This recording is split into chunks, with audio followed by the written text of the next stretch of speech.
இன்றைக்கி நம்ம கோல்பால் சொல்லணுன்னு சொல்கிற ஒரு கிளேவை வச்சு நான் ஏற்கனவே பண்ண ஒரு சாமை வந்து ரீக்ரியேட் பண்ண போகிறோம். அது வந்து ஒரு வேஃபில் வந்து ஹோல்ட் பண்ணிகிட்ருக்கிற ஒரு கரடி. அது ஃபஸ்ட்டு அந்த கிளேவை நல்லா உருட்டி எடுத்ததுக்கப்புறம் இதோ இங்கே பாருங்கள், இதுதான் அந்த கரடி. அந்த பால் மாதிரி வந்து நல்லா உருட்டினதுக்கப்புறம் அது தனியாக எடுத்து வச்சுக்கலாம். இதுதான் அந்த பேரோட தலை. இப்போ வந்து இன்னும் கொஞ்சம் கிளே எடுத்து வச்சுக்கிட்டு அதை வந்து ஒரு மாதிரி ட்ரையாங்கிள் ஷேப், அதுக்கப்புறம் கொஞ்சம் சர்க்கிள் மாதிரி இருக்கிற மாதிரி நல்லா வந்து ரோல் பண்ணி எடுத்துக்கலாம். இது கலர் கொடுத்துக்கலாம். அதுக்கு முன்னாடி அது பிளெயினாக இருக்கிறதுனால ஒரு மார்க்கர் வந்து நான் வந்து நல்லா ஷேக் பண்ணி அதோட இங்கை மட்டும் எடுத்து அந்த கிளேயில் வந்து நான் மிக்ஸ் பண்ணிட்டேன். ஆனால் இது பண்ணுறதுக்கு தான் கை சரியாக அழுக்காயிடுச்சு. அதுக்கப்புறம் அதை வந்து நல்லா நீட் பண்ணதுக்கப்புறம் அந்த ஷேப்புக்கு வந்து உருவாக்கிக்கலாம்.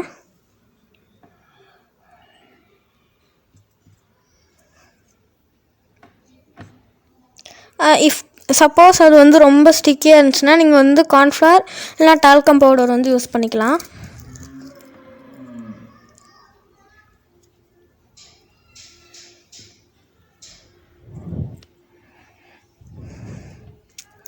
அந்த மார்க்கர்னால் தொட்ட எல்லா கிளேயுமே வந்து லைட்டாக வந்து பிங்க் கலரில் வந்து மாறிடுச்சு.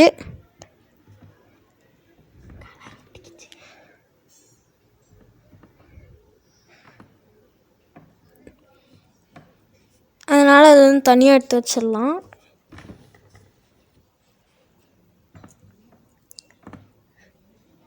இப்போது இன்னொரு கிளே எடுத்து அது வந்து சின்ன சின்ன ரவுண்ட்ஸாக வந்து உருட்டினதுக்கப்புறம் அந்த பேருக்கு வந்து கால் மாதிரி மாற்றிடலாம்.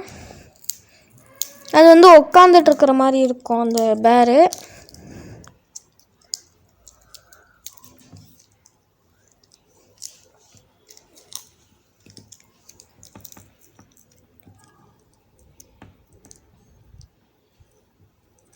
இப்போது அதோடைய காதுக்கு வந்து தனியாக வந்து செப்பரேட் பண்ணி வச்சிடலாம்.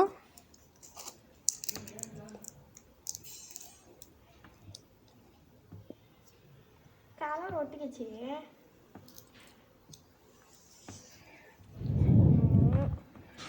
இப்போ அதோட கையும் வந்து ரெடி பண்ணியாச்சு. அது வந்து அந்த பேர் கூட வந்து அட்டாச் பண்ணி வச்சிடலாம்.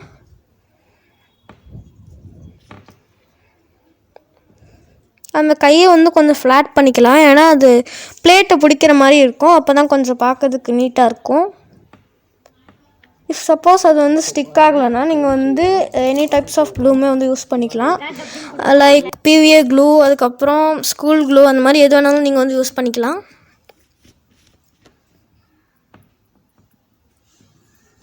அது வந்து கொஞ்சம் ஃப்ளாட் பண்ண மாதிரி வச்சுக்கலாம், ஏன்னா அது கொஞ்சம் குட்டியாக ரவுண்டாக இருந்துச்சு. இப்போ அதோடைய இயர்ஸையும் வந்து ஃபிட் பண்ணிடலாம்.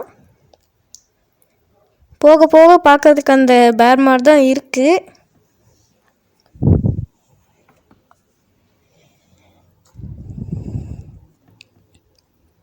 நான் வந்து ஏற்கனவே வேஃபில் மாதிரி ஒரு மோல்டு வந்து பண்ணியிருந்தேன்.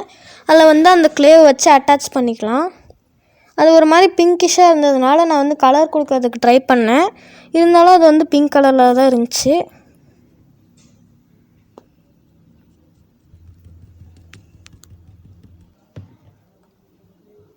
இப்போது 2 வேஃபில்ஸுமே நம்ம வந்து ஸ்டிக் பண்ணிக்கலாம். அது வந்து கொஞ்சம் அன்ஈவனாக இருக்கிற மாதிரி பார்த்துக்கோங்க, அப்போ தான் கொஞ்சம் நல்லாயிருக்கும். இப்போ அந்த பேரோடைய தலையை வந்து ஒட்டிடலாம்.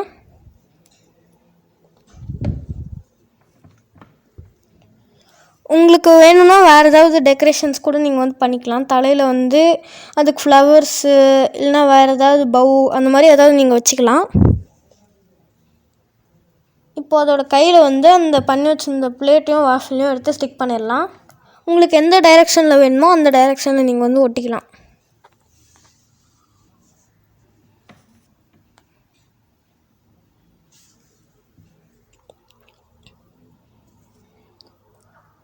உங்களுக்கு வேணுன்னா அந்த பேருக்கு வந்து ஃபேஸு அந்த மாதிரி ஏதாவது வரைஞ்சிக்கலாம். அது கொஞ்சம் ஸ்டிக்கியாக இருந்ததுனால அது ட்ரை ஆனதுக்கப்புறம் நான் வந்து அந்த கிளேலாம் ஒட்டிடலான்னு நினச்சேன். அது பக்கத்துலேயே இன்னொரு பேரும் வந்து பண்ணியிருந்தேன். அது அந்தளவுக்குலாம் வரல, இருந்தாலும் பார்க்குறதுக்கு நல்லா தான் இருந்துச்சு. உங்களுக்கு வேணும்னா நீங்கள் வந்து அதில் ஐபின்ஸ்லாம் வந்து ஸ்டிக் பண்ணி அதுக்குள்ளே இன்சர்ட் பண்ணி நீங்கள் இந்த ஜம்ப்ரிங்கை வச்சு கீ செயின் அட்டாச் பண்ணிட்டிங்கன்னா அது வந்து ஒரு கீ செயினாகவும் நம்ம வந்து யூஸ் பண்ணிக்கலாம். நான் அந்த மாதிரி 3 பேர்ஸ் வந்து பண்ணியிருந்தேன். அதே மாதிரி ஒரு கேட் பண்ணியிருந்தேன். இப்போ அது வந்து ஷைனிங் லுக் கொடுக்கறதுக்காக காஸ்மோஸ் பெயிண்ட் வந்து நான் வந்து அடிச்சிடுறேன். அது வந்து ஒரு கிளியர் பெயிண்ட்டு, அதனால் அந்தளவுக்கு ஒன்றுமே தெரியாது.